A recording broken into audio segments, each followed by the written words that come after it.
Уважаеми участници, спазвайте регламента. Над 50 групи днеска трябва да дефилират.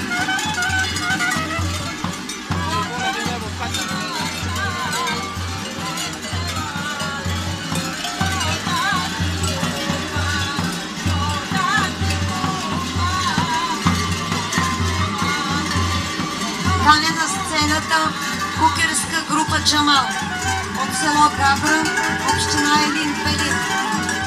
Заповядайте на сцената. Кукерска група Джамал. Участниците са с маски, оприличаващи черновати животни. Те представят българската обредност, наследена от траки, славяни и прабългари. Характерни са хлопатарите, чийто звън е